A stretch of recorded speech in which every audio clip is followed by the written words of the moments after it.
And we're live. Welcome to another episode, actually a festive episode of the IAMKAYPEE podcast, and I'm joined by Laura Hope. In the guise of a trash panda today. So for those of you watching live on YouTube, Laura and I decided to unpack some of our Christmas presents early, and I got Laura, as you can see, I got Laura a trash panda onesie. I'm enjoying it a lot. I think I might wear it all of the time. I feel like it still looks pretty professional if I wear it at work. Yeah, right? of course. It's fine. It's not at all alarming. They're probably going to know you're Canadian then. That's or North true. American, yeah, and that I'm a thieving little jerk as well. And I also got these fucking awesome Viking pagan horn type drinking vessels. So which I think we should probably put some alcohol in, shall we? Yes, yeah. So I got for us to try 2 different meads because it seemed appropriate. I'm not going to wear this hood this whole time. It's going to drive me crazy. Why not? I have no peripheral vision. You look like some sort of anime Star Wars character. But yeah, I got 2 different types of meads for us to try. Okay. So do you want to sort of split one? Whichever one you think is the best. I think probably the hopped one is less traditional. Okay. I have no idea. So let's start with the other one. Okay. So this is mead, yeah. Yes, this is the London mead. So this, I'm sort of cagey about the actual ingredients, but it seems to be basically made with honey and water, which is. Do you know where they're from? These ones are English. Okay, obviously. Big up. Yeah, Gosnells. Yeah. Mead. Yes. Mead in a bottle. Mead in a bottle. I've seen them. I wonder if we even maybe had them in my work for a bit, like a long time ago. We had something from Gosnells, I think. The guys actually were in your work. No, like we sold one of their beers. Possibly literally just one ever, as we're a wine bar. And we don't tend to, but yeah. Okay. We like to get interesting offerings in. So I'll just split this and we can do a little taste test. So yes, it's coming up for Christmas. This is the first time I've spent Christmas home in a long time. And this is the first time I've not spent Christmas home in a long time / only the second time ever. So. I still find that like amazing that you're almost 30 and you've only spent once away from home. Yeah. And this is the first time I've spent Christmas with a boyfriend as well. Who's that? I don't know who you're talking about. My hot water bottle. You've met him. He lives here too. He has a really bad temper. Hey, hang on. Give me back. So yeah. It's hard when you can't actually see through these glasses. Turns out glass was like a pretty good invention. Well, I was although I've kind of sacrificed my manhood by drinking wine, I did want some vessels to drink through that were more manly. Yes. We have to be careful not to pour ourselves like a pint of wine though. And Laura sort of heard me wailing about this and got these so I can drink like a man, wine like a man now, and mead. Skål. Skål. Sorry, we're drinking. Yeah. It's sweet, but it's not like sugary sweet. It's nice. That's good. Ooh. That would be good. Like that tastes like a grown up like ice cream float. So I think the other one will be a little stronger tasting, but we'll find out. I don't know how alcoholic these are. So this is going to be the first time I've spent at home for Christmas. I don't know how many years it is now. I mean, I've been traveling for a little bit and we'd went other places for a number of years as well, and when I was back home, so I've not really spent any time for Christmas back home, so we don't really have any Christmas traditions of any sort. Because I was asking you sort of like, what's the format for Christmas? Because it's like I say, only the second time I've spent it with someone else's family, and I'm kind of like anxious to know what's going on and fit in and all that, and it's like, oh, you don't know either, so that's cool. I mean, what do you guys tend to do?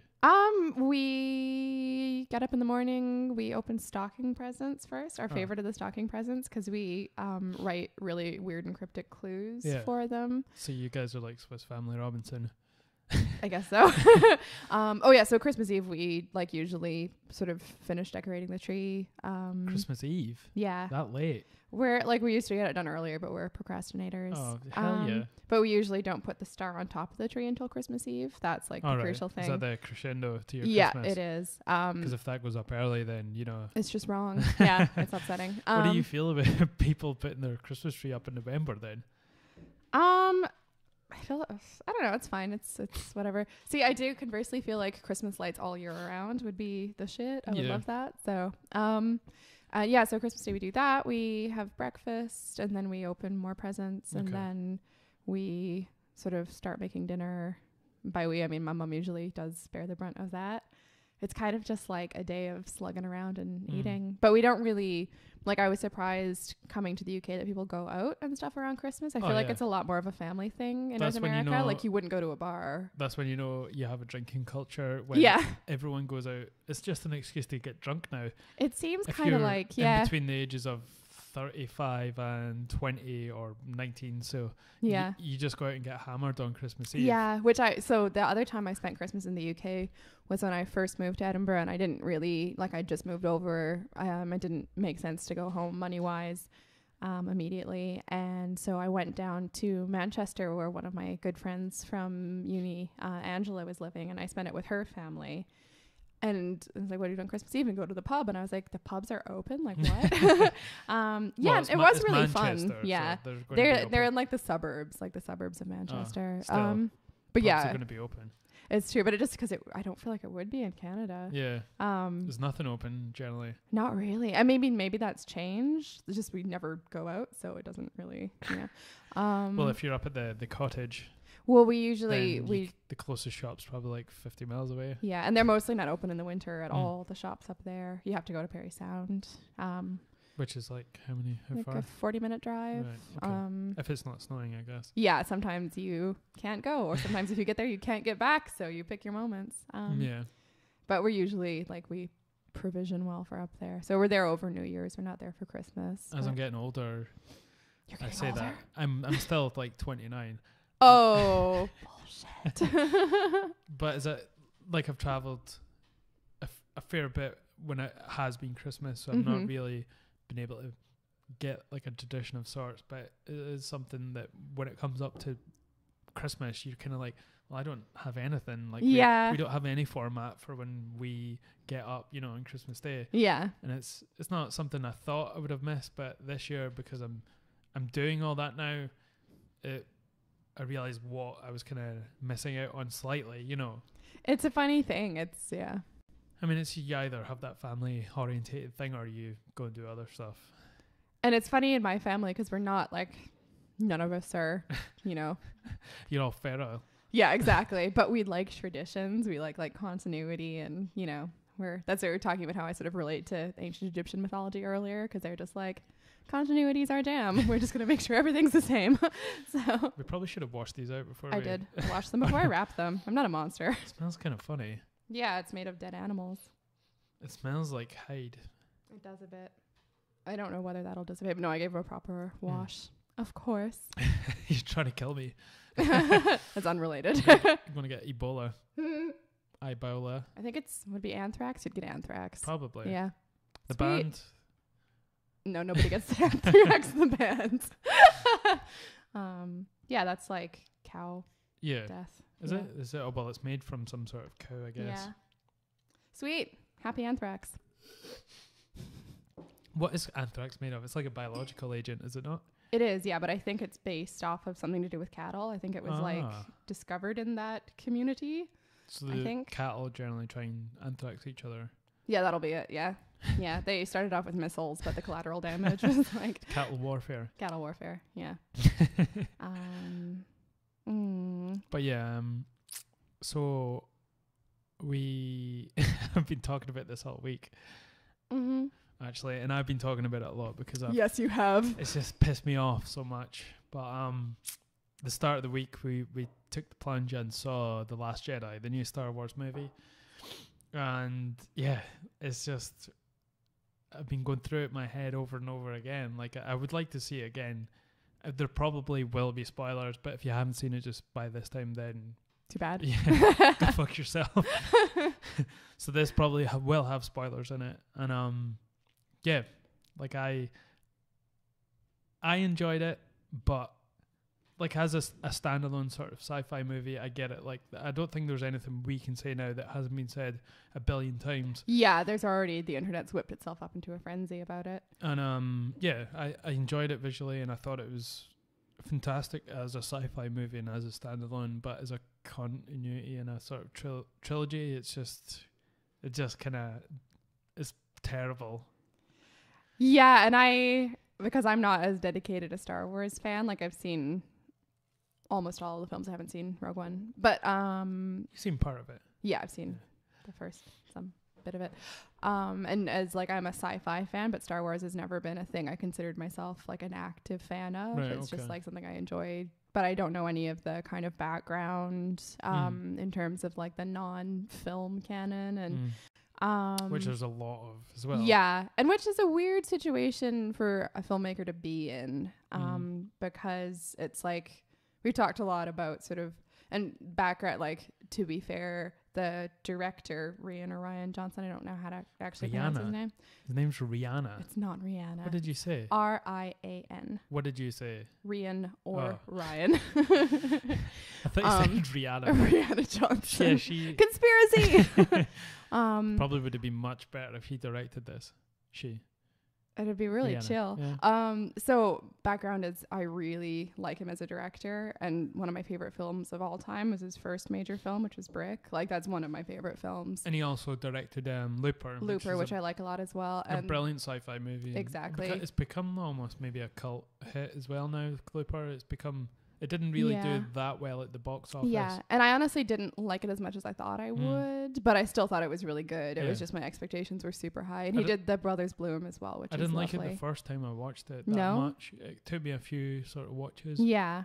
I think what fucking really set me back was, what's his name? Young dude.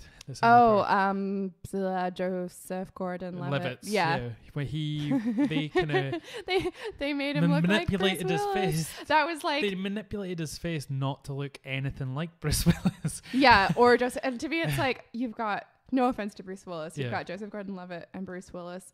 Why would you not go the other way with that? Like why don't you? Yeah, why don't you make? You got the beautiful Joseph Gordon-Levitt, and you messed his face up. It was weird. I guess where they're coming from with that is that to show the ageness, Bruce Willis already looks like he's aged. Yeah. So I think the better thing would be to sort of manipulate his face to look like. It's strange though. It was really, but I love that line about your face looks backwards. It was so funny. But it doesn't look anything like Bruce Willis. No, it's very strange. It doesn't look anything like anybody really. But I get what they were going for. I guess. But it's a good movie. I really liked it, and I love Brick. I just thought it was such like. I love when films are both clever and full of feeling. Like, it's hard to be both, but it manages both. And especially that version of sort of intense emotion, like the main character, and he's so kind of closed off, but he's so emotional as well, and it's critically held to high esteem, that movie as well. I think it's really genuinely one of my favorite films. It's been a while since I've seen it, so I'm not really we should rewatch it. I've seen it like 30 times.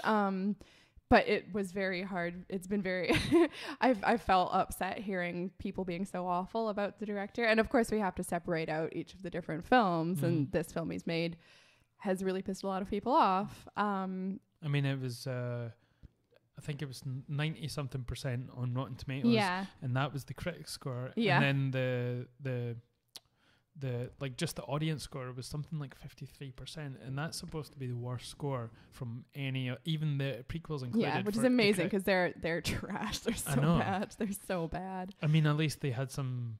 We knew what was coming because it was prequels to the original. Yeah. So we knew that we were going to see some things, and a given was, how did Anakin become Darth Vader? And that was something we knew we were going to see. Yeah. But because these three movies take place after the original trilogy, we don't really have any arc that we know is going to happen. And so it's kind of a bit of a free ball at the moment. And the scary thing is we're done the second film and we still don't know where it's going to go. And we seem to have sort of lost a lot. We were comparing it to Alien Covenant earlier, and that you go in and you see this film and it's visually really impressive. I genuinely really enjoyed The Last Jedi while I was watching it. There were a few moments where I was like, but there always are in films. There. Yeah. But then after, like, wait, hang on. Like, they were supposed to do X, Y, and Z. Well, it's J.J. Abrams had set up so much in the first movie and people say that you're just being a baby, like, oh, you've not wanted to see the movie that you wanted to see. Yeah. But it's half the people that have seen it that think it's like dog shit. So that's a lot of people, this is not just a small number. No, but I do think there's a level of kind of people feeding each other's hysteria, and I do think there's sort of an element of snowflakeism about it, and I don't mean you, but I mean people acting like you've killed their puppy about it, like it's but it has though, like, yeah, and I guess it's hard for me to relate to that because I was like, I don't have as high expectations, and I thought it was a really good film. I mean, I love the original trilogy, and it wasn't part of my childhood as much because I was slightly too young for when they came out, and it wasn't something that was sort of reinvented when I was in my teens or anything. So I kind of got into it by my own merit, right? Initially, and I still just see them as they have a lot of things wrong with them, obviously, like any movie and any good movie, and it's normal. Imperfections are good sometimes, but they're still unbelievable, and like just that first scene. This is the thing that really pisses me off. Apart from Leia. And that bothered me a lot as well, with her sort of miraculous Superman flight. It was the way they built up the movie over the last 2 years was all the images that they'd shown was the end of Force Awakens. Yes. And it was Rey reaching Luke. And there's this moment where she hands him this lightsaber that she had that had called to her and then called her to bring it to Luke. And it was his old lightsaber. And he just threw the lightsaber away.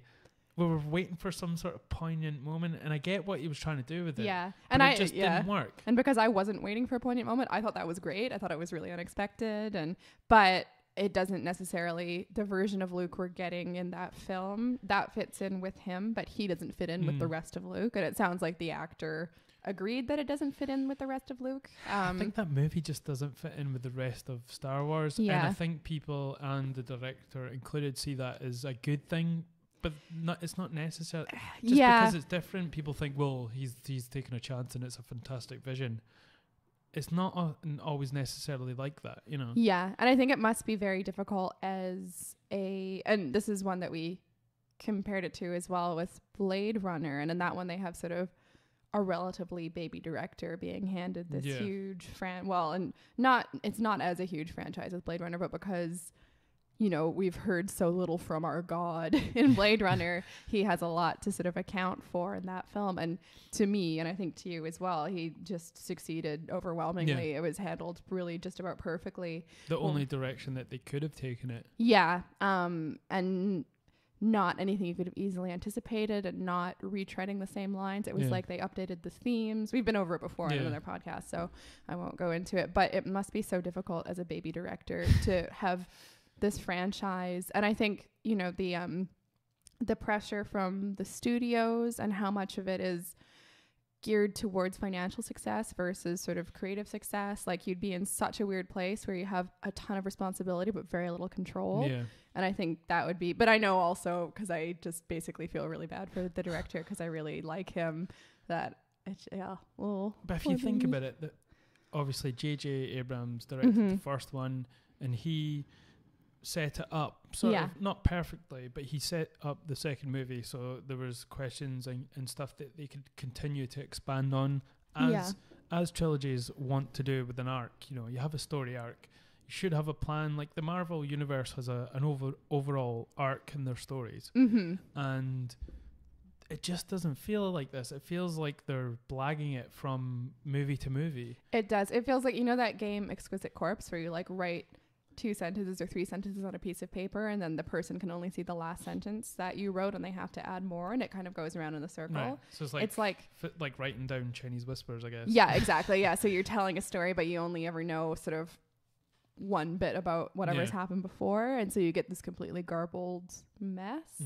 And it seems a bit like that's what they've done. And I mean, we don't, maybe the information's out there and we just haven't seen it, but what was actually given to the director of this film and what his relationship is with J.J. Abrams, and like it's sort of insane to imagine there wasn't a plan, but maybe there wasn't, or maybe there is. It just doesn't seem like it. No, it's a weird one. And And the fact that it just seems to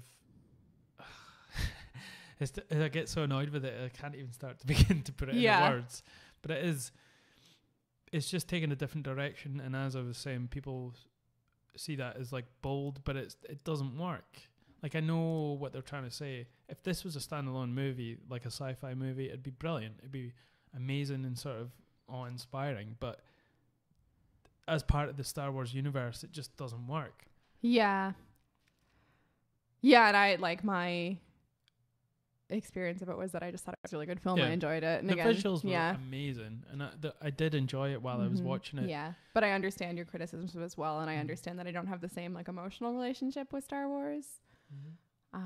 It just wasn't, to me, it was always like, I'm not like a space opera person.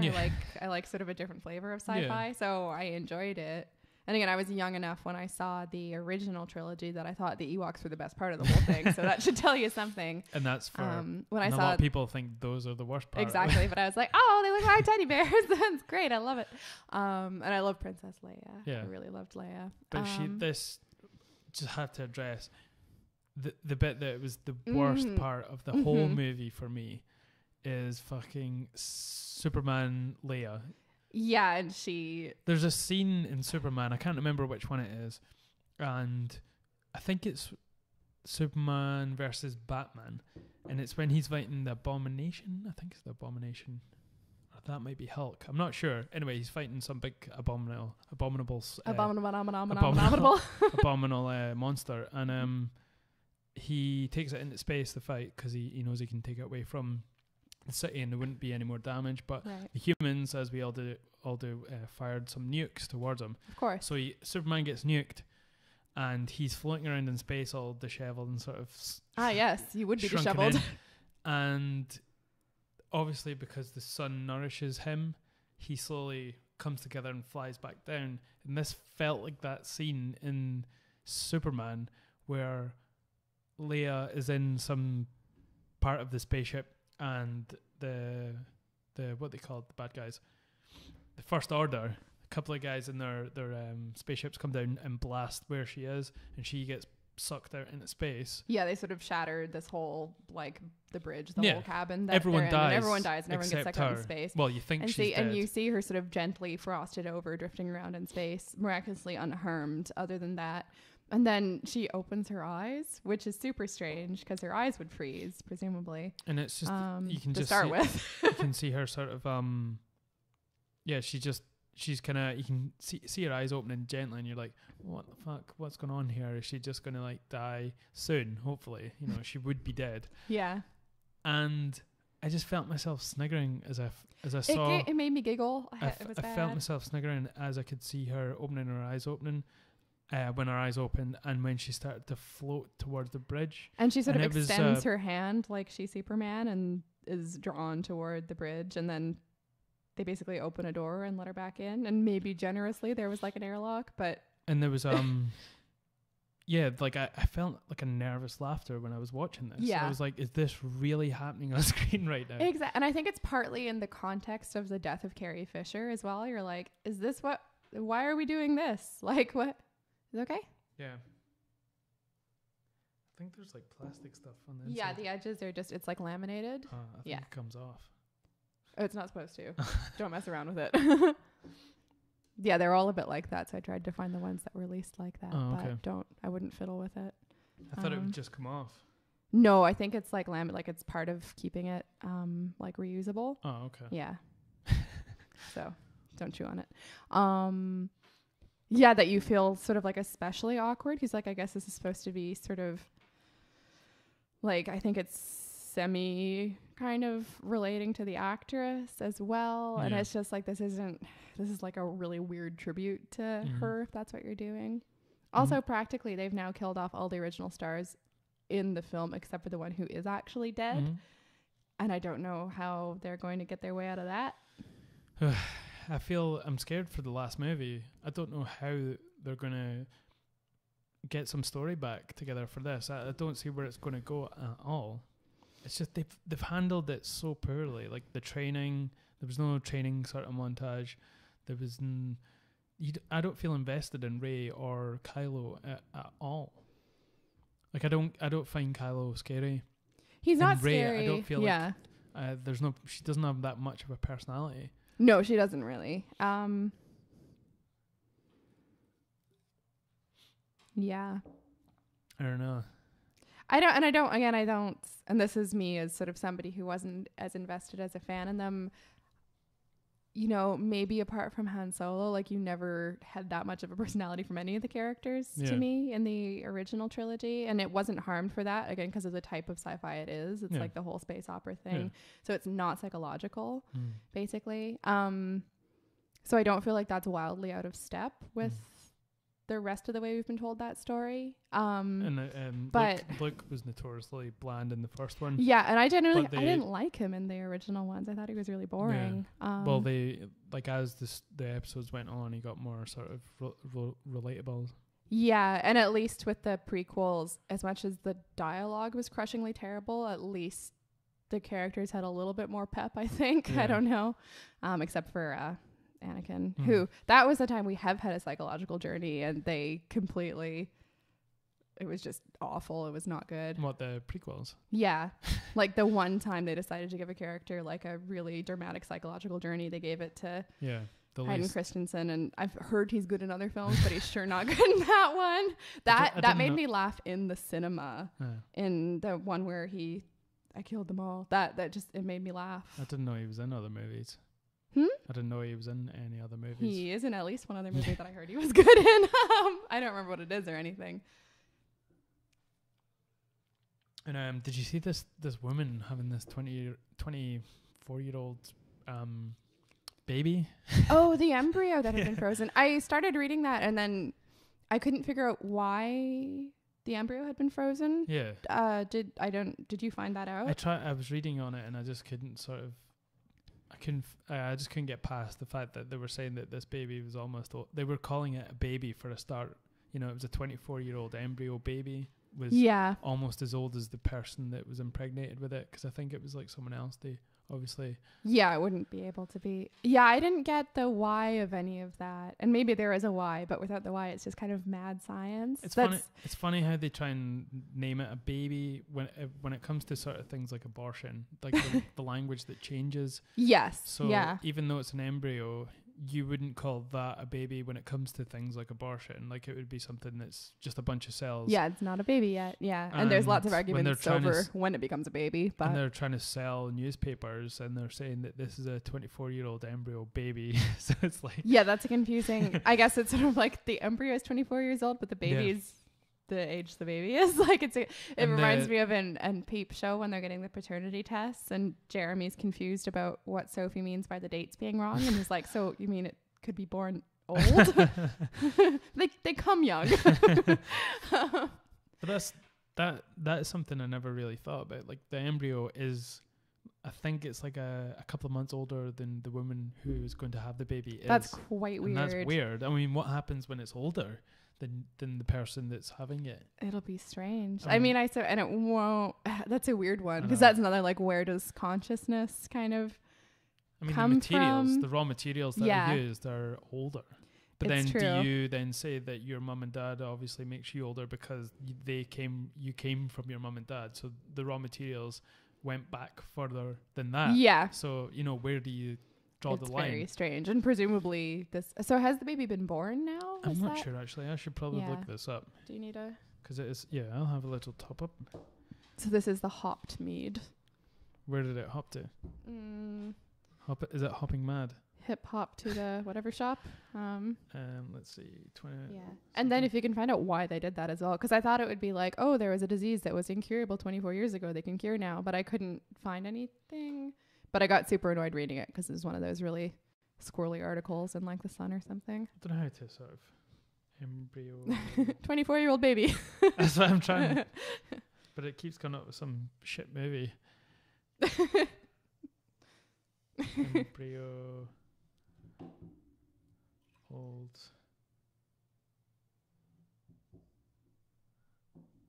A baby. Oh, okay. This is it. So this is on Science Alert. the headline is, a baby spent 24 years as a frozen embryo before being born last month. This could be a world record. What do you mean could?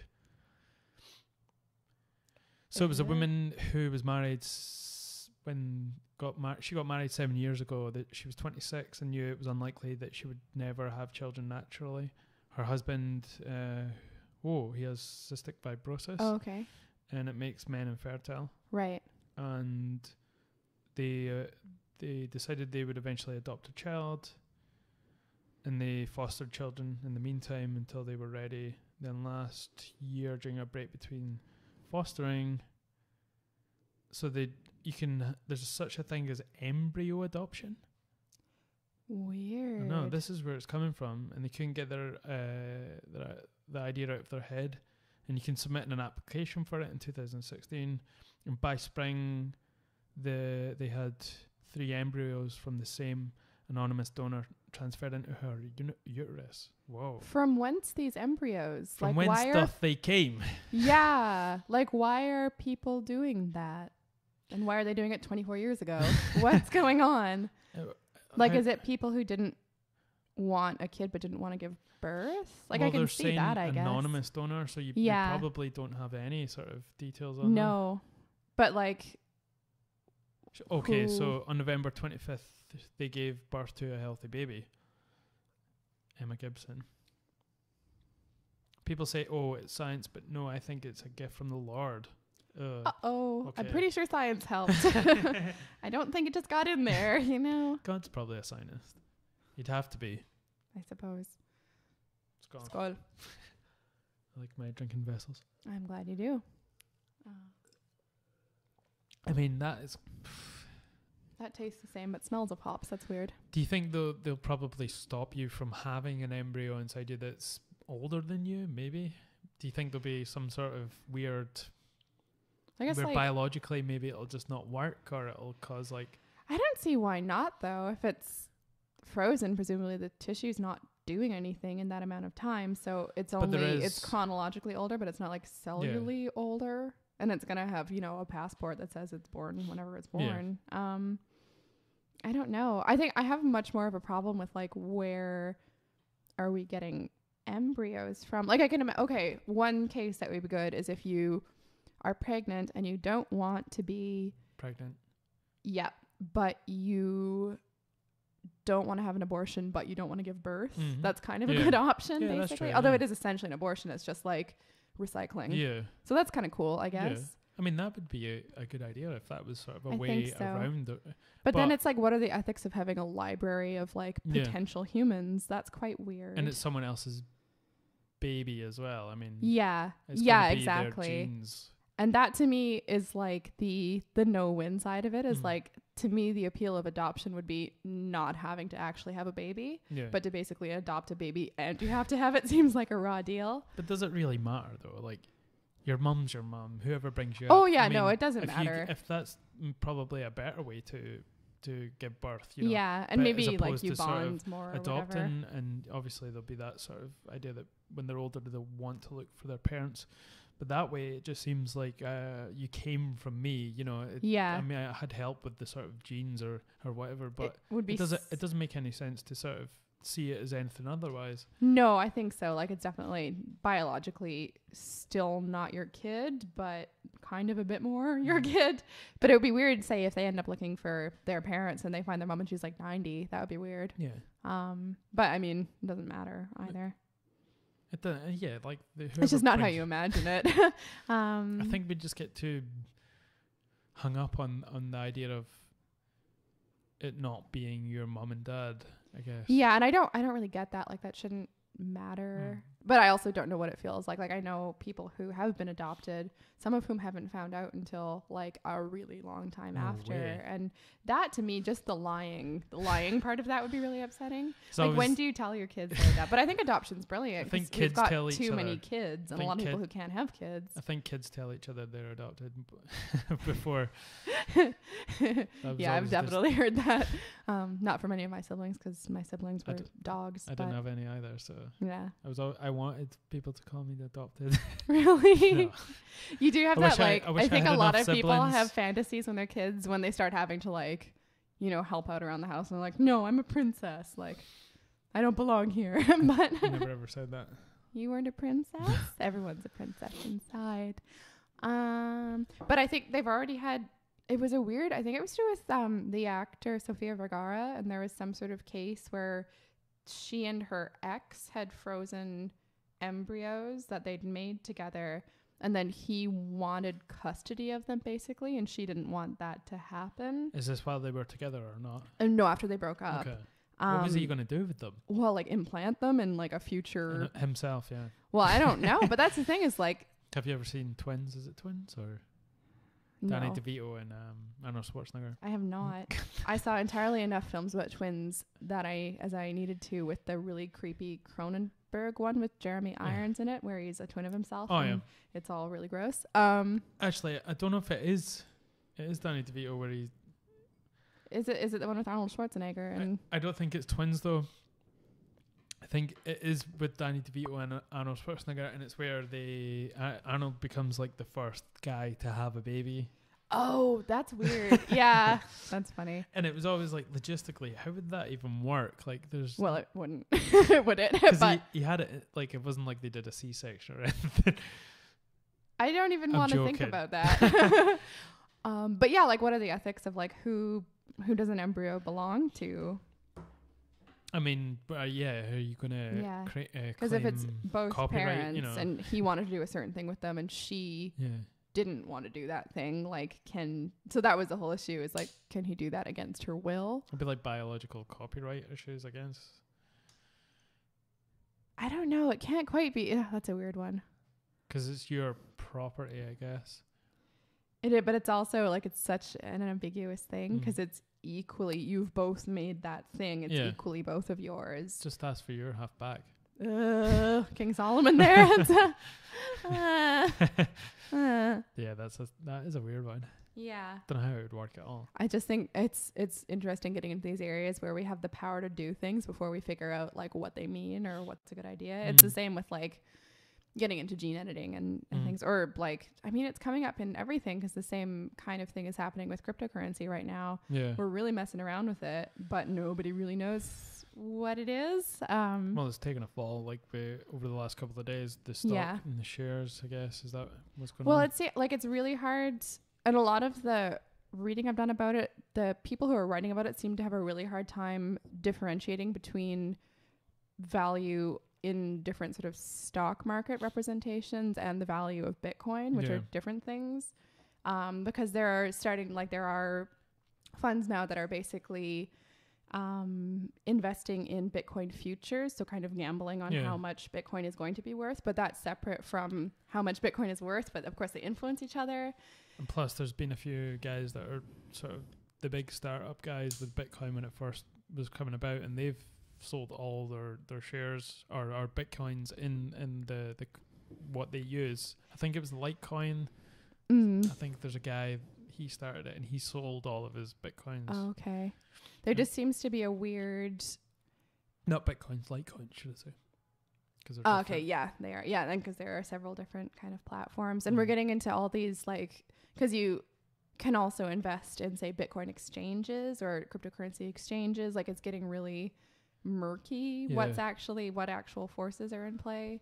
And I think it's also attracted a lot of first-time investors. It's a bad combination with something that's really volatile. I think everyone's seen on their Facebook people talking about it. Yeah, exactly. And it's like, it's not like jumping in on like a really, like it's jumping in on like an investment that somebody really experienced and that would be scared to take on just because it's all over the place and it's really hard to predict anything to do with it. I've been hearing people talking about that it's good that this exposure is bringing it more into the mainstream.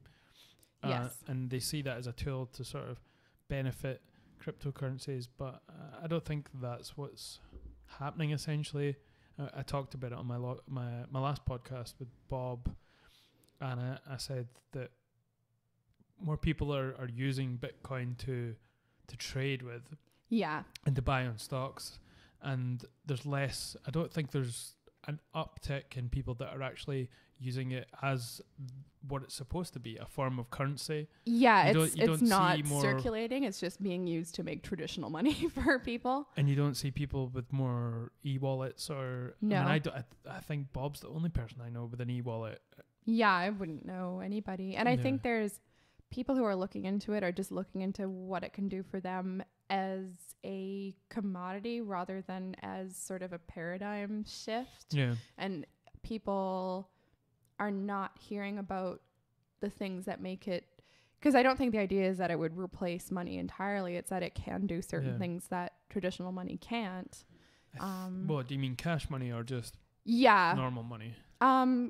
Just money in general? Either. Just like main bank, normal non-cryptocurrency money, whether it's in banks or in cash or whatever. I do think there is a push to go cashless, though. That's something that's happening, and there are countries that are taking that on. Which I don't necessarily see. I think that's an illusion of change. I don't think that is a huge difference. It's still, the currency is still exposed to all of the things that make currencies of that type dangerous. Because it's still... Do you not see it as something that is an attempt to go that way, though?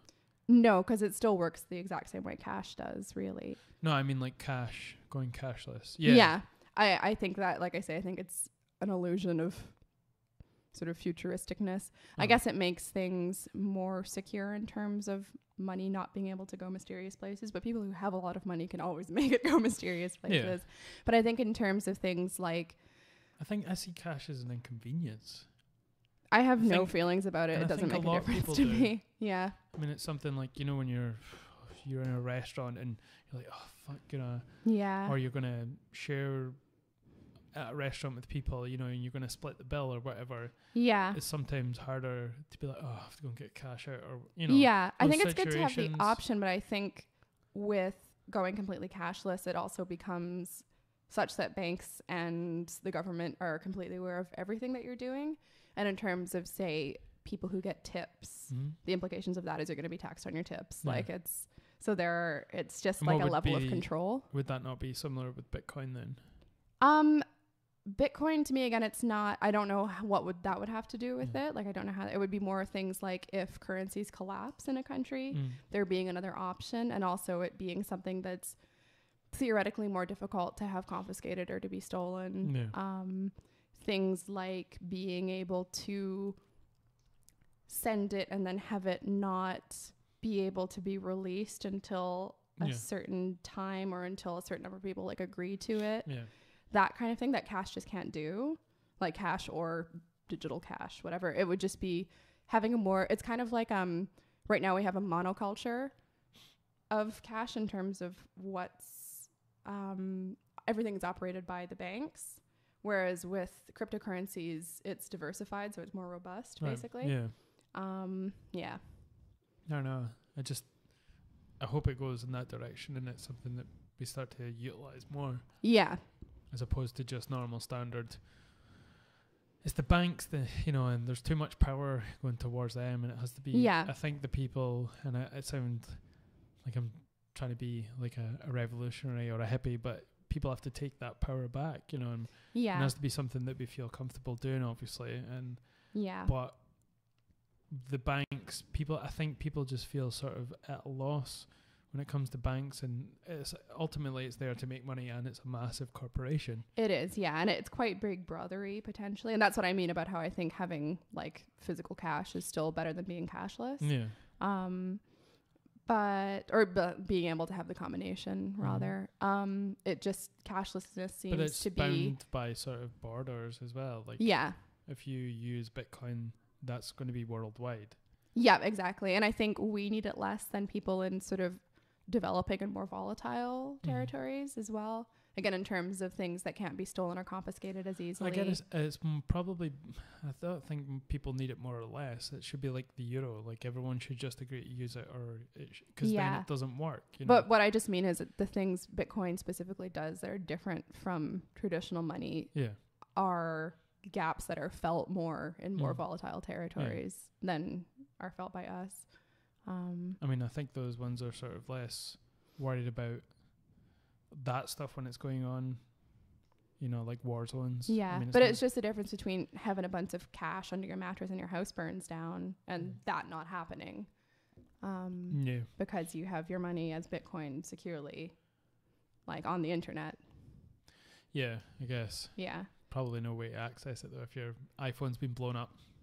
Yeah, but it still exists. Like it's not gone. You know what I mean? Yeah. Or like when governments confiscate assets, that kind of thing. Yeah. Like I don't think it will replace cash, but I think it's a good, again, diversifying always makes things more robust and more secure. Having more than one option and more than one place you keep your wealth. And it's kind of like, I remember my dad saying that his mom, who grew up during the Great Depression, she has like 30 bank accounts because they were so used to squirreling money away in different places because they were so worried about it going away. But it's kind of the answer to countries that are still in states like that, where you just have like one more level of kind of security. I think ultimately we have to see it as something like one thing though, I guess. I think when you break, there's just ways of sort of diluting things, if you know what I'm saying. Yeah. And I think I think the ideal situation is to sort of have a universal currency. And that would make, because there's and a way of sort of dealing and trading. And I think that will hopefully be where it leads to. And like I say, I think countries going cashless, they're working on the illusion of that's being what's happening right now, but it's not actually changing anything. It's just basically tightening up awareness over where people's cash is coming from and going to. They're starting to close down a lot of banks in Scotland as well. I mean, there's the Royal Bank. I think they've closed down tons of branches. A few rural places. And the older people that are not so savvy when it comes to technology are going to suffer from that. Especially since they tend to be the ones who live in rural places as well. Yeah, that's a weird one. Yeah. And I don't know how that gets remedied, you know. Yeah, I don't know whether it just is working towards educating, people in that position to be better able to use. But if I'm like 93, like I don't want to have to learn how that stupid stuff works. It seems like a theme in Scotland though, the people that are on the outermost edges sort of suffer. Yeah. I was reading some articles on how delivery charges from big companies and above a certain postcode, they're just seen as Highlands and Islands. Yeah. And some of them, I think Pitlochry, which is like 20 miles, 15 miles outside. It is not remote. 20 miles outside of Perth. And yeah, they were having to charge them extra. And it was significantly a lot as well, extra. There was a guy trying to get a pool table delivered to Dundee, which is a city. And it's easy to access. And they charged them an extra £72. That's mental. For delivery. That's really bad. And that's not even, by Scotland standards, that's not Highlands and Islands. No, it's not. That's like not even in the Highlands. Yeah. And a lot of people have to have like a PO box on the mainland on the island when it comes to the islands, and then they get it delivered to a container. Yeah. On the edge of the the UK, and then they pay someone else to bring it on the boat, so they're getting charged. Yeah. But some people see that as the fee for just staying in a rural place. Because that'd be the same in Canada. If you stay on an island, like post isn't getting there. It's not the same as the UK though. These places are all very close to each other. That's true. They're not the same span, and they're like Orkney and Shetland have the same type of roads as we do. Yeah. It's just they have a body of water in between it, and that's it. But there's this extra charge for even people in Inverness, That's mental. And they can literally see I think it's DPD is one of the companies, or the people could see the depot from their window, and they were like, well, we'll have to charge you extra for the Highlands and I can see it's so bad. your depot right here. Yeah. And it's crazy. It's really ridiculous. And people are saying we should boycott these companies. But a lot of the times you're extra vulnerable if you're living somewhere remote-ish, because that's often the only way you can get stuff. So it's difficult. Yeah.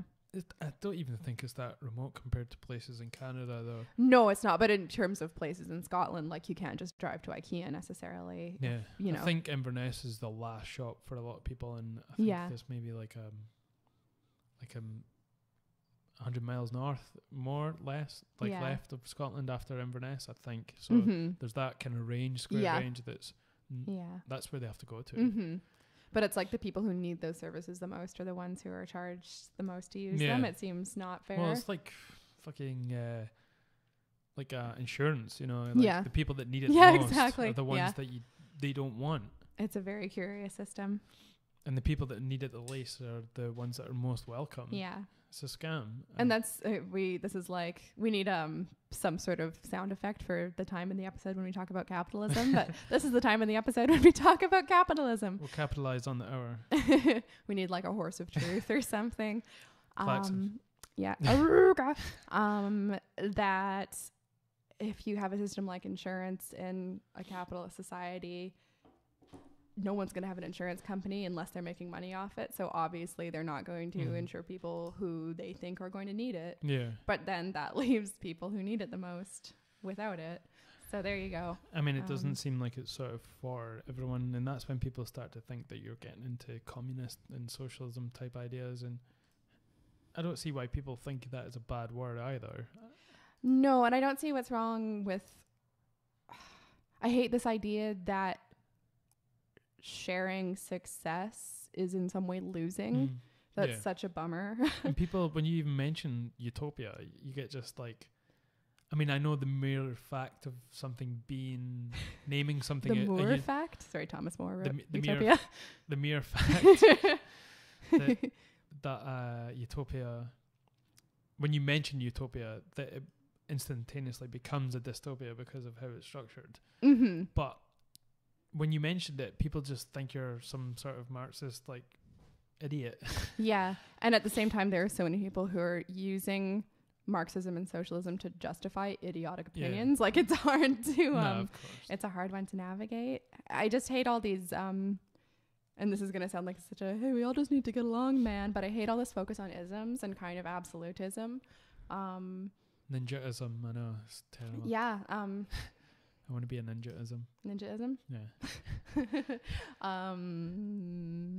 But yeah, as soon as you start getting into, it's the same as, I think we've talked about this before, but how people handle their diets. Yeah. As soon as you start getting into, I can only eat this, I can't eat that, you're setting yourself up to fail because it's such a bummer. Of course. And you want to enjoy life too and listen to your body and all that stuff. Just try and eat more good stuff than bad stuff, and that's fine. But as soon as people start being like, well, I can't eat bread at all. When you ism yourself, you're becoming and sort of part of a group. Yeah, and I know people like people that are trying to subscribe to a group, and a bunch like it's, even if you are part of the right or the left or conservatives, or anytime you start saying you're conservative, that means you subscribe to a certain amount of, you know, ideals. And that's the same with veganism. Like, if you say you're vegan, that instantaneously people just think you're, you know, a pain in the ass. Exactly. And I know lovely vegans, but I know a lot of them who are knobs who won't shut up about being vegan. Yeah. And if the most interesting thing about you is what plants you eat, then you really need to sort yourself out. I know someone who considered themselves a vegan, and they would eat, they would go to McDonald's, they would get a burger without the burger, and they would just have the pickle and the onions with the bread and the chips. Or French fries. Well, and that's conversely, when I was vegetarian, I found it really annoying that because you were vegetarian, people assumed you wanted to eat healthy. And I was like, no, I want to eat junk. I just don't want to eat junk with animals in it. Like, leave me alone. You're like veggie from 12, weren't you? Yeah, I was veggie for like a decade from when I was 12. It was cool, but You're just a contrarian because your parents obviously weren't vegetarian at that point. Well, they were vegetarian before I was born. Really? They were vegetarian when they were like running marathons. But not 12 though. No. Okay. But they never ate that much meat. Again, we're fake Mediterraneans, so they didn't really eat red meat or just chicken or pork that much. Pasta. Just raw pasta. Seafood. Lots of seafood for seafood people. But yeah, it wasn't like a huge difference. I think if I was like out, they'd have a steak or something. But other than that, we all ate the same stuff. Just how it worked out. Yeah. I don't know if you've spoke about this, but did you on the podcast? But I like hearing you talk about this story actually. When you kind of broke edge with your vegetarianism. Which, the one when I was in Hungary? Yeah. Or was it Hungary when you sort of changed back from? Yeah, well, it was kind of a combination of things. But the first time I ate meat, at all was I was in Hungary with my friend Sophie, and I went back to being vegetarian after this, but like it was the beginning of the decline. In order to save money on this trip, it was in like my second year of uni, we just made a bunch of trail mix and brought it with us and decided we were going to eat nothing but that the whole time we were there. Crazy. I can't believe you survived on fucking trail mix. I know. Well, I didn't, because on about day 3 I fainted. And I do faint occasionally, and I still do now that I eat meat. It's about like once or twice a year I'll just conk out. It's if you cool. shout a lot of like loud enough, she'll kind of swoon. I hit the floor. I do. I'm a fainting goat. Fainting trash panda. But yeah, we went to a traditional Hungarian pig slaughter, which is what you do when you're vegetarian, obviously. But my objection to being a meat eater was never about like animals are cute. And even when I was 12, like my problem was that it was upsetting to me that we didn't know where our food came from. And this sounds really like hippie, but we didn't have respect for the origins of our foods. Yeah. And it really bothered me that I would have, say, friends who'd think seeing meat in the supermarket was gross, but they would eat it. It's like, well, if it's gross, it either is or isn't gross. Well, there is a lot of hypocrisy that comes along with it. Oh, yeah. Or people who are like, I am a vegetarian, I only eat animals that aren't cute. Like that kind of thing really pissed me off as well. Do people actually say that? Not that that's what they mean. It's not quite what they say. Like I eat chicken because fuck chickens, but I won't eat lambs because lambs are woolly, you know? But yeah, so we went to this pig slaughter, and so they can't kill the pigs at the pig slaughter anymore because of trichinosis. So they have to make sure they're like ethically slaughtered. But then they basically start at the head and cook the whole pig throughout the course of the day. And you drink a lot. It's outdoors. It's really fun. They start at the head? Well, they start at the blood, and then the head they make soup out of. So is it already been cooked? No, they cook it as they go. So they sort of dismember it and cook it as they go. Ah, okay. It's quite cool. I thought you meant that it was on like a spit, and then they had the fire under the head. No, and then they would move it across. No, and they cook different parts of it differently. So the head they like boil. So I still remember vividly seeing this like bisected down the middle head in this like pot, but it was all really good. And so the first thing they served was fried blood. Oh. And again, having fainted the day before and being super anemic at that point, not just because of the trail mix, because of like years of. Is it black pudding? Basically, but like really fresh and really like bloody. And it was, I swear. And I was like, well, if my problem was people not being able to handle that their food comes from dead animals, here I am with this dead animal. Time to eat some meat. So I had this fried blood, and it was so good. I can still remember so vividly how good it was. It was like all of my cells were just like, heck yes, this is what we need. Just feel yourself rebooting. I totally could. It was like whoop. Back online. Yeah. And then after that, pretty much vegetarian. But like if I was at somebody's house and they were serving meat, you wouldn't say no. I wouldn't say no. Like I was a student. I didn't have a lot of money. It felt like worse to waste food than to eat it. Yeah. I didn't buy meat. I still don't buy that much meat. And then eventually in Edinburgh, I started working in a cafe, and I could eat whatever I wanted there. And they had venison salami, and it was again, the best thing. And again, I felt happier about it ethically because I assumed it was hunted rather than like farmed. Turns out a lot of the venison they serve in Scotland, they actually fly in from New Zealand. Really? Just super disturbing and weird. It's farmed in New Zealand, and they import it because it's cheaper than getting Scottish venison. That bummed me out hugely, I have to say. I'm going to partly delayer here. Uh-oh. I'm wearing for all the guys watching. Sorry, I'm objectifying you. Okay. I mean, you have a very sort of Ripley look from Alien at this point. Having semi-emerged from a raccoon. The vest top and sort of overalls on. Yeah, was that the story? Yeah. Had you fainted before that though? Yeah. Like I say, I regularly fainted from when I was a teenager, and I still do, even though I eat now. That's strange. Yeah, but I haven't fainted. Last time I fainted was at the National Gallery for a talk where I was there with Susie like last winter. Did you faint when you were on stage? No, we weren't doing a talk. We were listening to a talk. Thank God. Was it no, that I was boring? I think that's how my body is just like yawning. 1, 2, 3, faint. Yeah. No, and I can tell when I'm going to, so I usually sit down. I fainted at a Portishead concert before, and that was fun because I was there with Ronan, the artist formerly known as Julie, who had always had sort of had always been the one who was having health troubles when we were kids. And that time I was the one who had like an emergency, and they were like, heck yeah, it's my turn. Like, she's probably just kicking you like, oh, get up. Exactly. But I waited till the encore to faint, so that was cool. But yeah, it just like I black out, like my vision goes black, but it's before I actually fall over. So usually I can feel it happening and like sit down. That's but crazy. Usually I just have to like, that time I fully fell over. Like I fell on some girl. We were in like the crowd kind of thing. It's like when people have fits, like they know when it's coming on. So they like lie down with a pillow and go to sleep. People I've known who've like had epilepsy for a while have been able to tell when they're just go like sit in a corner. Yeah. There was I remember I was always surprised by this because I was a lifeguard in a leisure pool for a couple of years, and leisure pool always sounds kind of sexy. It's pleasure pool. A pleasure pool. There's no P in our L, and there's no L in our pool. When I did my qualification, there was a woman who was on poolside, and she had fits. Oh. And I was like, how can someone who's looking after other people in the pool be able to do that? Is it like legal? But obviously, like, it's all good. Like, she knows when it's coming on, so they would just take her through the back. She would swap with someone, and then she would just lie down, and she had a pillow, and she would just fit. They say just to let them fit it out. Yeah. It's hard for me to say because I'm Scottish. Yeah, I guess as long as their airways are okay, that's the only thing you can really do. They lie on their side. Yeah. And then they just they fit. They have a fit.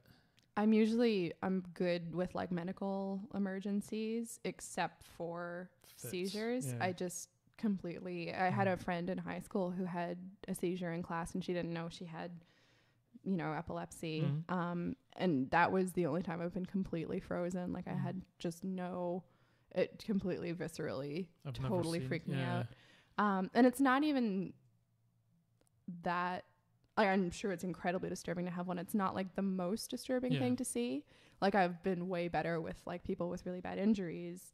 There was an older guy that I worked with when I was working on the TPs, and there was a team of us, so we would all drive the vans and then take turns with someone else when you're driving back, so you're only driving once, and then someone will drive on the way back. And the guy Jim that I was working with, he's an older guy, like in his 50s, well, middle 50s, absolute legend of a guy. And he didn't tell anyone, but he had angina. He had an angina attack when he was. And were you with him? No, he was in the other van, but someone was driving at the time. Luckily, he wasn't driving, and he just started to slouch forward, and no one knew what was going on. Oh. He'd had to stop and let him out the side and just like stretch his legs. But it was mild, and then he told everyone what was wrong. That would be like, I think I'd kind of want to tell if I was in a team of people, like, hey, because like, what do you do to help somebody? I know it's a hard one. Yeah. Because they just go really white. Yeah. And then they just sort of, it's like passing out. Ooh, yeah. But the next day, just to lighten the mood a bit, I says he had a mangina attack. So he would tell everyone that he had a mangina attack. He said the same thing. He would tell people that he had a mangina attack. I was like, that's Jim, really funny. We'd walk past him while we're building the TV, and we'd be like, Jim, your mangina's showing. He would just burst out laughing. That's good. He took it all in the best. That's like good. He was so funny. Oh, that's funny. He was like a Ricky Gervais type character. He was funny. Wait, but you said he was like Ricky Gervais, but he was funny? No, sorry. You shut your dirty mouth. I do think he's funny, but I always think he's funny in spite of it being Ricky Gervais. I think he's kind of there's a saturation point with stuff like that, and everything he's played, he's basically playing himself. Yes. And even after The Office, it was like, let's see a bit more of him. We saw him in a few movies. Some of them were terrible. And I think we're full in terms of Ricky Gervais, And I think it's good that he's able to basically poke fun at what a little shit he is, but the underlying assumption is still that he's a little shit. So it's funny because he's like loves animals as well, and he just gets that's all right. He's like really against any animal cruelty. Good. Trophy hunting. He's like goes after people that do it on Twitter, and he still is seen as like a shit. Yeah. Extras was good. Office and Extras were brilliant. I like Extras a lot. Some people like Extras better than The Office. Yeah, and I haven't seen that much of the British Office still. It's a piece of art, I think, the British Office, and it changed the game with those sitcoms. Yeah. And it was the massive proponent of that sort of mockumentary type ones. Mm-hmm. And it kind of started that. A lot of things couldn't have happened without that. I still think, I know we've talked before about Ricky Gervais versus Steve Carell in The American Office, and I think the Ricky Gervais character, when bad stuff happens to him, I'm like, ha. Whereas the Steve Carell, it's that sort of like sad clown thing where you're like, oh, I feel sorry for you, but you suck so bad. Like, it feels like the British one is real life, whereas you love everyone in the American Office, like you love them all for what they are. Yeah, in spite of them being goons and clowns and whatever. And at the end of the day, they're all together, like they're a team, even though they might not act it. But the British Office, it's not really.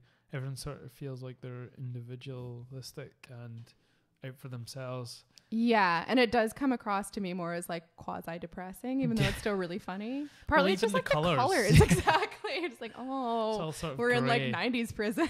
Yeah. It's great and muted. It is, and all their hair is so bad, and the suits are terrible. The suits are so bad. They're like at least 10 years old. They are, and I love good, because it to me it's really funny, like in men's clothing and especially in the realm of suits compared to. You love men's clothing. I love the fact of it that like you love that it exists. No, it's a bummer that it exists, but if we must suffer it, I think it's brilliant that there are basically so few options in terms of the format. Like I always say, like, compared to for women, like a lady to the Oscars, you can wear a prom dress or a swan or a gown or your knickers or Bjork. Not the Oscars, but yeah. Whereas men, burp there? No, I said I thought you said Bjork. Oh, Bjork. Bjork. It sounds like some sort of Swedish reflux thing. Swedish reflux. Bjork. Definitely. This is how I burp Bjork. Whereas men, you only have pretty limited options, but you can get it so wrong. Yeah. Like there was the Met Gala a few years ago, and it was supposed to be white tie, and just no one got it right for the men, because it's like a really specific code. Like you're supposed to wear tails, like it's a whole specific code, and just nobody knew what that was. But they're all wearing basically the same thing. They're all basically wearing ties and shirts and trousers and jackets. Did everyone wear white ties? No. Why is it called a white tie? Because you're supposed to. I can't remember exactly, but it's like the most formal you can get for menswear, short of wearing like a crown or shorts, like Prince, whatever his name is. Oh yeah, little knickerbockers.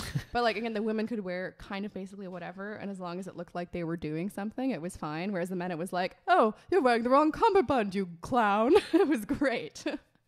So what you're saying is we don't hold women to sort of the same moral code and dress code as men. I'd say the women's dress code is it's sexualized. So it's about how good they look, whereas the men's, it's about whether they're doing it right. So it's completely different. Do you think a woman would wear a frumpy suit though? If she wants to make a statement, like if it's like Annie Leibovitz or something, like, yeah. But it would be to make a statement. Oh, okay. Whereas with the men, it's like, well, the break in your trousers is wrong. Whereas for women, it's like, I can kind of see your nipple, but it's still basically okay. I think it's brilliant. Those, like the sock, like, what are they called? Like sock suspenders. That was always a weird thing from like 90s and 80s American sort of businessmen in the movie. Nothing as and it was always like off-putting as a man wearing nothing but those in socks. Well, he has to because they're socks, obviously. Yeah. You don't just have calf suspenders for no reason. When I used to do Irish dancing, when I was not in Ireland when I was in Canada, but I used to be a competitive Irish dancer. For those of you who don't know that, do you have to drink and then go out and dance? Oh, I wish that would have helped. But one thing we did do was glue our socks to our legs so they wouldn't fall down when we were dancing. That's crazy. And they sold specialized sock glue, and you glued your socks up. And what was specialized about it? That it wouldn't presumably rip out chunks of your leg when you took your socks off. It wasn't like Gorilla Glue. Oh, okay. Theoretically safe glue for making your socks not fall down. That's so weird. Yes, and it wasn't the most weird thing about Irish dancing. I know our new business angle now, to find something that's not glue-like to keep your socks up. You could walk on your hands. Gravity. Make the socks out of, you know, those things that wrap around your wrist, like the rulers. Oh, those like slap bracelets? The rulers. Yeah, slap bracelets. That'd be great. Socks like that, you know, that just stay up by themselves. That would result in a generation of people really afraid to put their socks on in the morning, which would be really, really funny.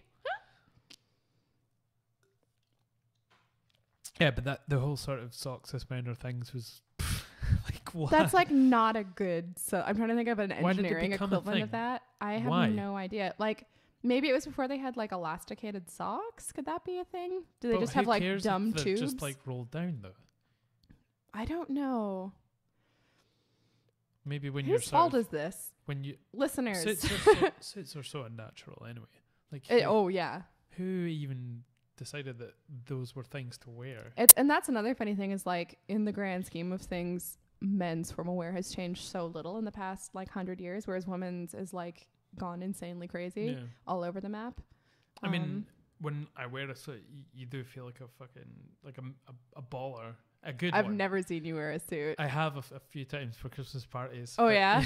Yeah. Oh yeah? And but when you wear a good one and one that fits, you do feel like just $1 million. But it has no function. It serves no purpose. True. Is it peacocking? I guess maybe.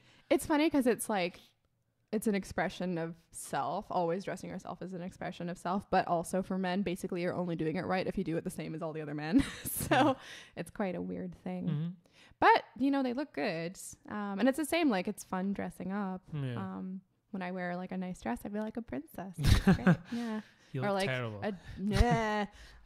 Like a James Bond lady. Yeah, I don't know. This is such a weird... That's curious. And, of course, we're in the land of kilts as well. I know. Mm-hmm. I haven't worn them that much, actually. No? No. Too breezy? I've worn them a couple of times when I was younger.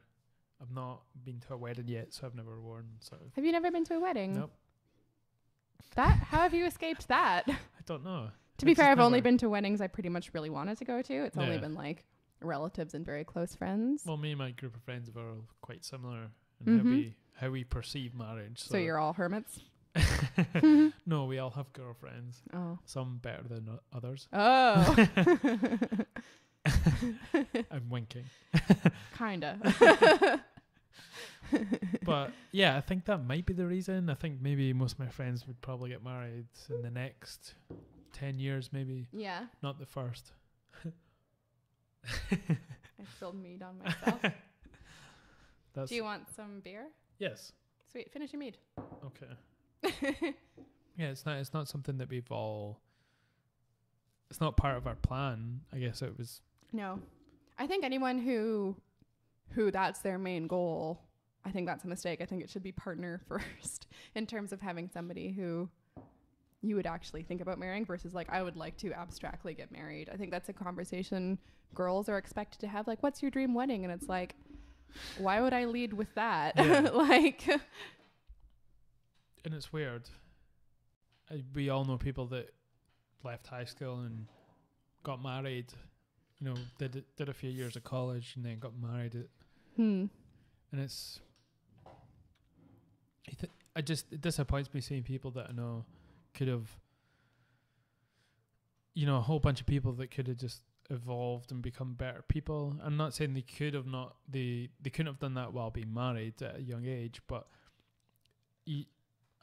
My opinion and idea is that you have to be the best person you can before you sort of bring yourself with someone else. And get married or have a kid. You know, you want to be the best version of yourself as you could possibly can be.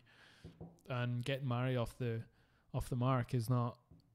It's not good for your kid and the people around you either. Yeah. And I think people who do it because they think that's what's expected of them, in the same way that going to university just because you think you should, rather than like having a desire to learn something or do that, or because you don't know what else to do. I don't think it's good to ever make massive life commitments because you don't know what else to do.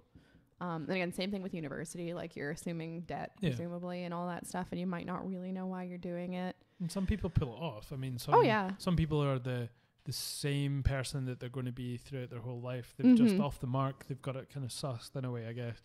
And it would take a lot more for them to evolve in any sort of way. Mm-hmm. Some people are like that and they get married at a young age and they're happy, you know. And sometimes that's maybe a base people, depending on their backgrounds and how they see marriage, it's a base people need to have to continue to develop and be their best selves, maybe. Yeah. But it just seems like a sort of top-down kind of decision. And I think also it's good when you're younger to be able to pursue opportunities and not be worried about kind of, I don't want to say stunting your growth, because if you have the right partner, that's never going to be what's happening, but to kind of put even more pressure on big life decisions by somebody else being involved in them. Yeah. And I mean, of course, your family and friends are always part of that equation, but it's not that same thing as having somebody who depends on you. And how can you sort of do these life changing decisions if you don't even really respect your other half's opinion, you know?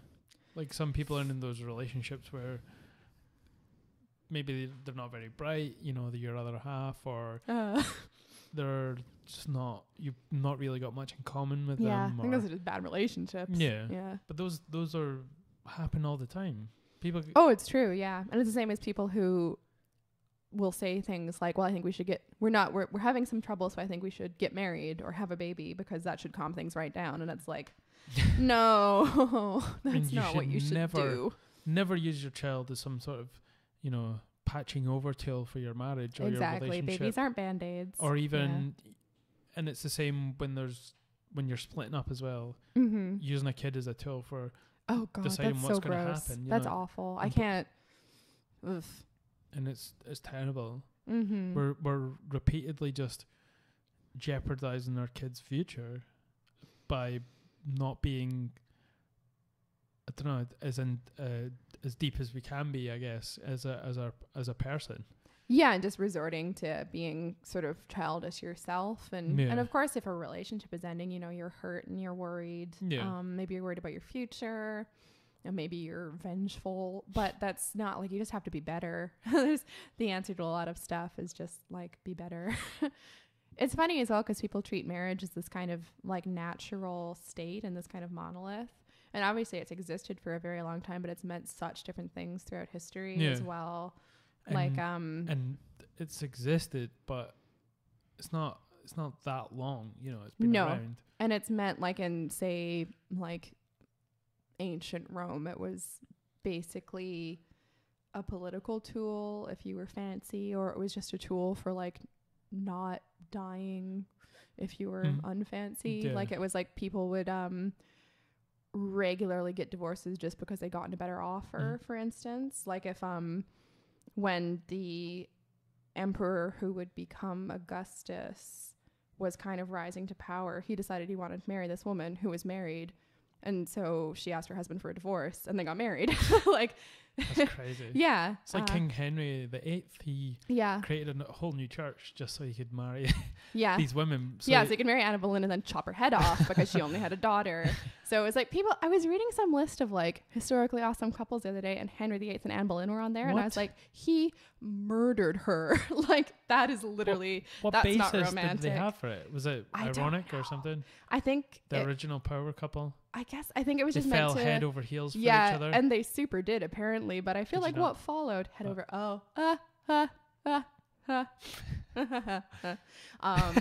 somebody's head fell off, that's for sure. I was like, wow, what was the reason? What did they say? I think it was just like, they're like, his love for her was so all consuming that he invented this whole other church. And chopped her head off. But he let her use a swordsman instead of a daughter. Well, maybe, I don't know. He let her use a swordsman instead of an axeman because it was supposed to be more like humane. Obviously he really loved her. Of course.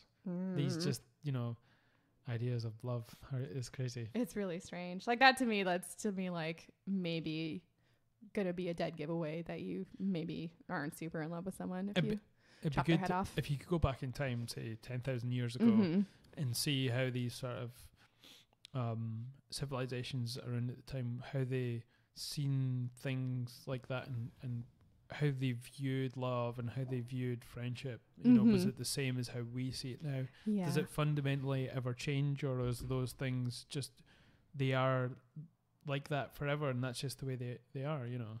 And I think so much of it is governed by language, like what we have words for and what we don't. But it's feelings are feelings. Those feelings don't change, and it's just how you're able to put them into But the words. way we intellectualize them changes. But it's that kind of argument of if you can't say it, you can't see it. That if you don't have a term for the feeling you're having, are you able to like fully perceive the feeling you're having? Or maybe they had more terms than us. You know? Yeah, well, they did. For instance, the ancient Greeks and I guess probably Romans by derivation had different words for different types of love. So they had distinct words for like erotic love, friend love, and familial love. We all know the erotic love. They actually call it like, it was like eros, so that's where the word erotic comes from. What do they call it? I'm not sure, because the god, like their version of Cupid was eros. And I think that was probably, I think it's something to do with the word for that type of love as well. Eros, draw back your arrow. Is that the song? I don't know. It sounds familiar. It's Cupid. Cupid, draw back your arrow. Oh, that is my ringtone.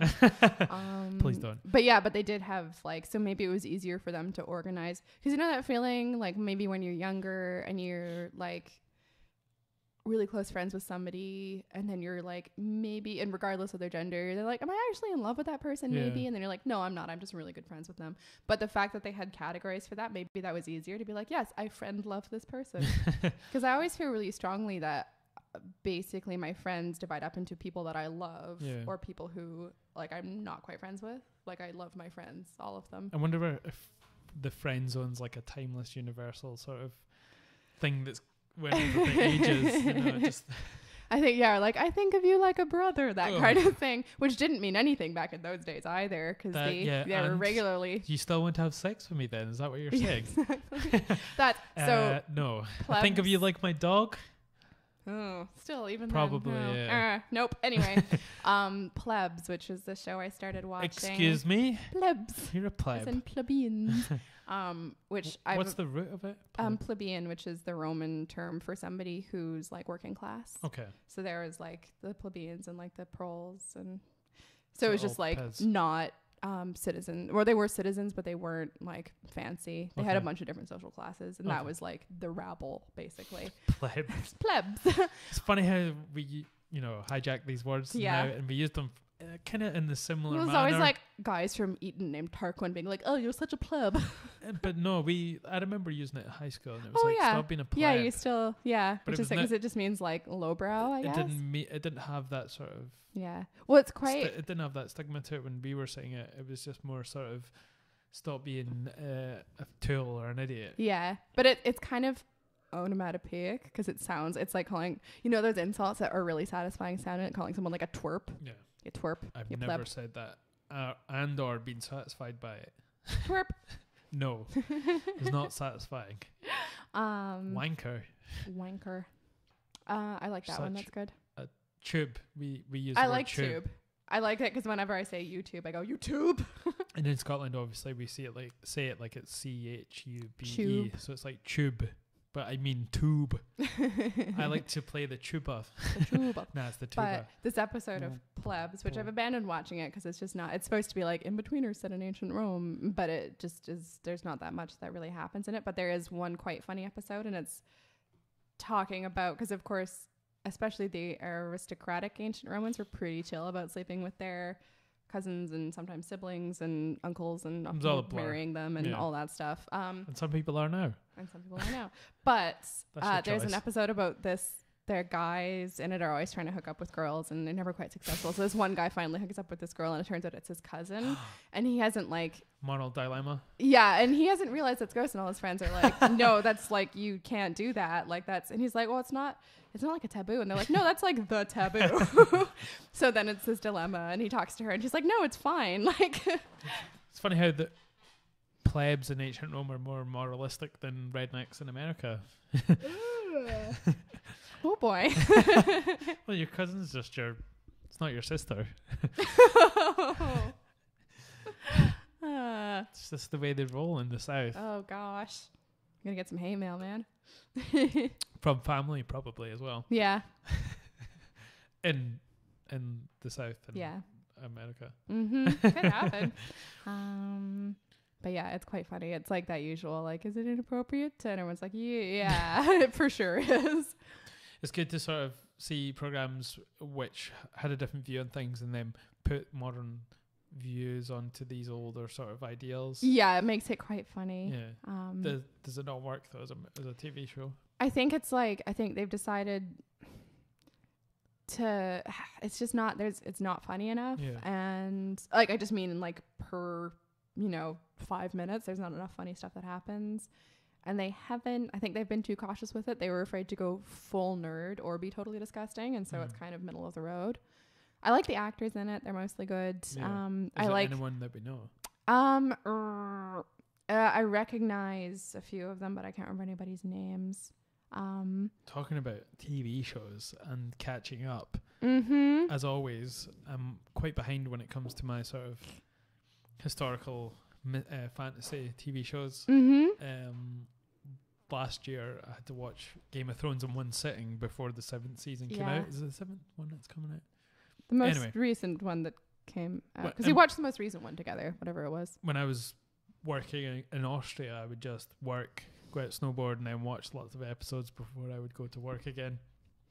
Partly because you had a long distance girlfriend, so you couldn't not at that time. Quite party. Oh. Yeah, she was halfway up the mountain. Oh. Was she a goat? I was going up. Speaking of taboos. Yodelay, yodelay, I was yodelay. I was punching back then above my weight. Above your altitude. Yeah. She was too good for me. She was too goat for you? Oh, you're getting my goat's gruff. And so I hadn't watched Vikings either up until recently. I'd seen a couple of the first episodes over the last however many years. I just couldn't sort of focus on it. Same with Game of Thrones, but I suffered through the first season. Not that it's bad, but just my because I'm like my mind wanders. It's you have adult hard for ADHD. me. And so I've just got onto one of the best television episodes that I've ever watched, and it was from the 2nd season. Spoiler alert if you haven't seen it, but you're also retarded like me if you haven't seen it. So fuck Blood you. Eagle. And it's the Blood Eagle episode is just man.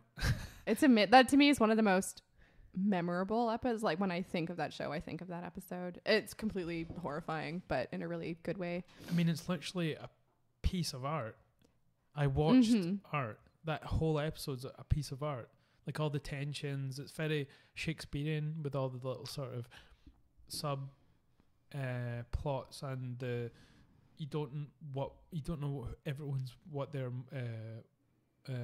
motive is. There's lots of people that are sort of directing themselves towards who's the main guy that's going to be executed. What's his name? Yeah.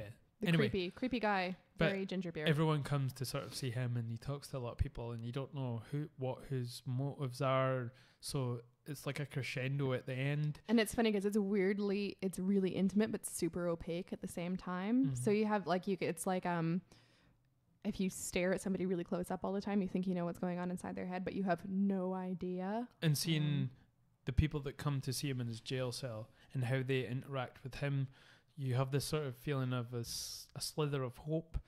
And then when he walks outside and you see everyone lined up with all these little flame lit torches, and you're like, oh, this was the plan all along. He was going to be executed anyway, and it doesn't matter what happened previously. And it's not only inevitable in the action of the story, it's inevitable in the mythology of the story, because he has that the prophecy that he hears from the creepy no-eye dude. Yeah. A few episodes prior to that, and he interprets it as his destiny as the eagle, like that he's going to rise above things and he's going to be, successful, and it turns out he's going to be totally messed up. Man, it was just so good. I don't know who did the cinematography on this. It's amazing. It's beautiful. Even the intro to Vikings. I mean, I love it. When was that made? When was the first season? Ooh, good question. It's got to be like 2009 or something. Stylistically, it's ahead of the game. I'm gonna look it up. Yeah, it's like a perfect intro, and then it kind of has. It feels like it's growing into itself. The TV show now. I mean, the first season was good, but it's not like it is now. The second season is becoming better. And I'd say it gets weird by 4. They lose the plot a bit. Mm-hmm. 2013, off the mark there. Started. I mean, I remember seeing the first episode when it first came out, and I was like, yeah, this is going to be a show I get into, but then I never watched anymore. I think when I started watching it, I think I was like living on my own at that point, and I think that was a period of time when I was kind of like only working and studying and not really socializing and just watching a ton of Vikings and starting to feel kind of like feral and weird. But it's fantastic. And Ragnar is just a badass. I knew you'd like him. And even though they're very sort of, the storyline's brilliant, but it's not like traditional sort of storyline where the hero is supported, by everyone and they're all just by him 100%. Like you feel like everyone's got their sort of their own life as well as trying to help him become king, And I think he's somebody who people have a lot of affection for him, the people around him, but they're super scared of him, and rightly so, because he's like really erratic. It's like a burden for him to be their leader as well. It is, but the best sort of burden, but it's tiresome, Because he knows he's the man for the job as well. But yeah, I think, and you see him get more and more exhausted as the seasons progress. Ragnar. Yeah. But I think I love, and I don't know how much of this is in the script and how much of it's the actor, but the fact that we always have these image going into these things of like, what is a great warrior and a king like? And it's always that they're super serious and really well behaved. And he's such a weirdo. Like he's always doing stuff. And it's like the people around him aren't prepared to absorb his actions. So they just kind of don't know what to, like, he's like talking to people and he's like feeling their faces and like playing with their clothes and stuff. And I love it. It's so funny because like, why? And that was part of like the terror of like so-called civilized people interacting with Vikings, is they had really no idea what they were going to do. And some of it's just pretty funny. And I think it's such a delightful aspect of his character that he's like always kind of sighing and rolling his eyes, and he can't be arsed with stuff. And he can has like ADHD as well. Yeah, exactly. Like it does remind me of you a little bit. You start like playing with your face when you start to talk. I can imagine it like when you first started hanging out with me and you'd come over and like look at all my drawers and cupboards and stuff like that when I was talking to you and be like, what are you doing? I can imagine it wasn't in a weird way. I was just like it wasn't in a normal way. But it was, you're just like curious and you just like having something to do basically. And it's the same kind of thing. I can imagine him doing that. Or when he's like more like the guy from Him and Her though, the TV show we're watching, and the guy just comes in and like always looks through their stuff. I love that show. It's so funny. I'm just like fascinated with how terrible all of everybody is, but they're so like lovely as well. Yeah. I feel really he's another one who's somewhere in between.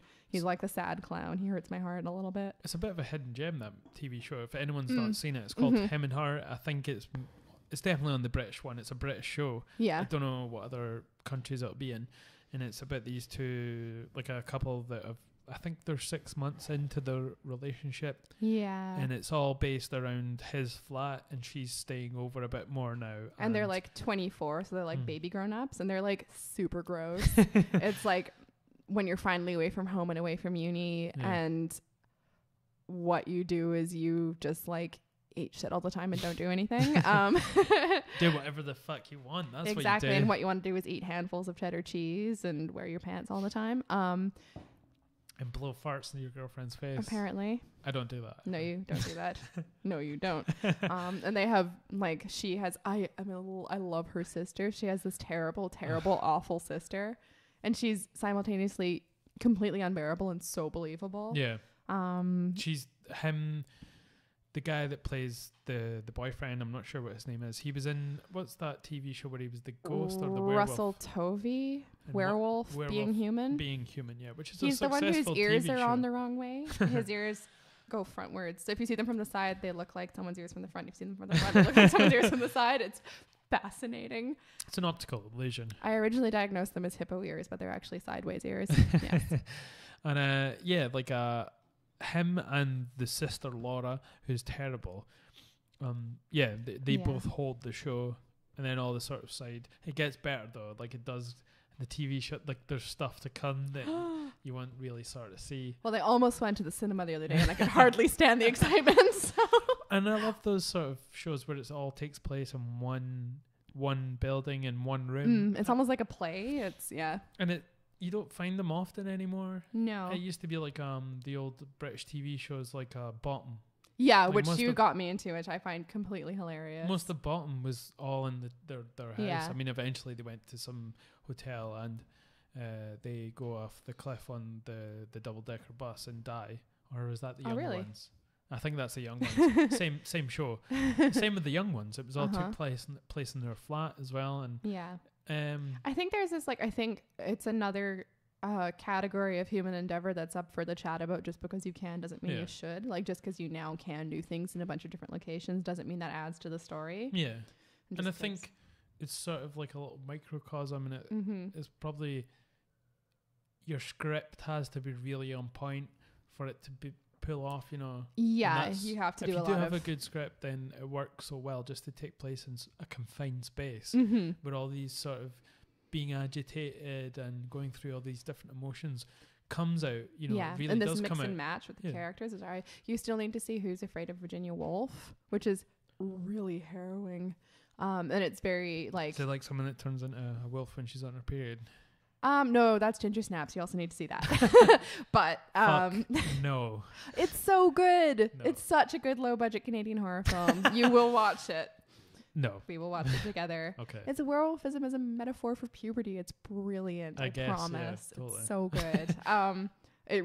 It's definitely a cult classic. Yeah. It's very bad, but it's wonderful. So Who's Afraid of Virginia Woolf, and that it's based off a play, and it's very clear it's based off a play in terms of I think it's in basically 2 settings in the whole thing. Okay. But it's 4 characters, and it's that kind of mix and match thing where throughout the night they drink, and there's all sorts of weird and horrible things that come out, and it's super harrowing. Like you simultaneously, when you watch it, want to like down pints of whiskey or never drink again because they drink so much and they get so awful and so maudlin. It's Elizabeth Taylor and Richard Burton, and I forget who the younger people are. There's an older couple. He's a professor, she's his wife. It's a college town, and there's a younger couple, and he's like up and coming, and he has a wife who's maybe kind of an idiot, but it's hard to tell. And it's just them, and it seems like it's going to be one of those sort of connection making kind of mentoring things, and it turns out it's just all of them picking each other apart. Is that an old one as well? Yeah, it came out in the 60s or 70s. I'm gonna check when it came out. Okay. But it's amazing, but it's like brutal. It just makes you like want to climb out of your skin and stop being a human in the best way possible. It was a play originally. I think so, yeah. And I always thought it was something to do with a wolf. No, Virginia Woolf isn't the author. Virginia Woolf. Okay, so it came out in 1966. Okay. The best year. And so you're saying watch that? Yeah, we should. Edward Albee is the playwright originally. And it's especially fun because obviously Elizabeth Taylor and Richard Burton were involved romantically. Really? Everyone's heck Did yeah. everyone know about it? They're they were married, but they were awful, just awful, like complete, like right up there with Henry VIII and Anne Boleyn, I think. Of course, because they we were speaking earlier about films set in Egypt, but they were in the Cleopatra they made with her. He was, I can't remember if he was Mark Antony. In that, and I think that's how they met. I'm completely freeballing this. I have no idea if any of this is right. I think it is. I think that's how they met, and they were either both or one of them was in other relationships, and they had an affair. And yeah. Okay. And well, we could probably end it there, actually. Oh yeah, with me describing an affair that may not have happened. An affair to remember. Oh, we're getting close to ending it, actually. So yeah, to everyone that's been listening so far, I hope you have a great Christmas, and I'll be back after the new year with some more podcasts. And I'm trying to get some guests together for the first week, but Ooh. yeah, hopefully I'm gonna make it bigger, better next year. So I'm on the bandwagon, and I'm now a Patreon ho. So I'm trying to get my page up and running. I've got most of it done. I'm just gonna get a little video up on my page, and then I mean, it's a funny one to ask people for sort of help with stuff like this, but it is. But the platform exists, and I mean, and it's not something. Try. I'm not gonna use the funds for anything nefarious like cokes and prostitute. Just the one prostitute.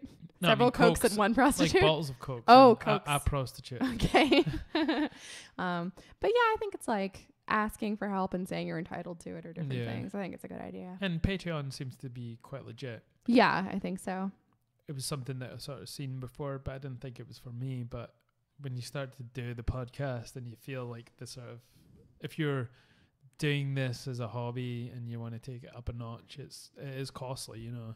And looking at equipment, and just it would be so nice to be able to connect with guests who are farther flung as well. That's something that I want to. I don't know how to get in contact with more people that are, you know, in doing stuff. People that I don't know that are in areas that are fascinating, that I find fascinating, you know, in biology and evolution and Bitcoin, and it's kind of tough. I mean, I'm trying to use Twitter to find people, but you know, it is sort of awkward in Scotland, I guess. Yeah, and like for instance, it would be handy to be able to help pay people's travel or something. Yeah. That might be, but you know. But if anyone has people that they would like to see come on, like just message me on Facebook or on Twitter or Instagram, or send me an email at IAMKayPee.com as well, gmail.com. And yeah, like just I would like to hear people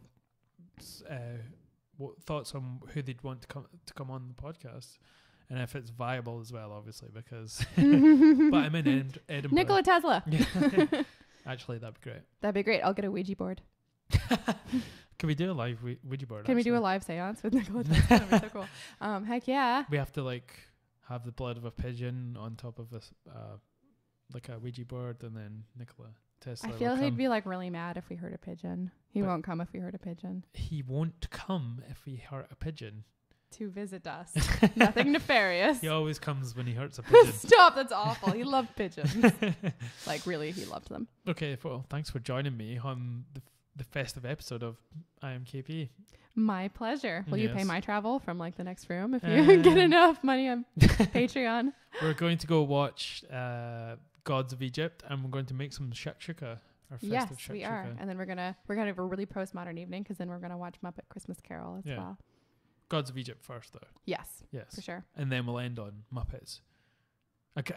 I really want to talk about Muppets though, but it's a fucking fantastic movie. But yeah, do you want to talk about Muppets now? Do we have time? Pretty good. Okay. Yeah. Cool. Anyway, thanks for listening. Yeah, thank you. Have a great Christmas and a happy New Year. Happy Yuletide and all best wishes for the new year.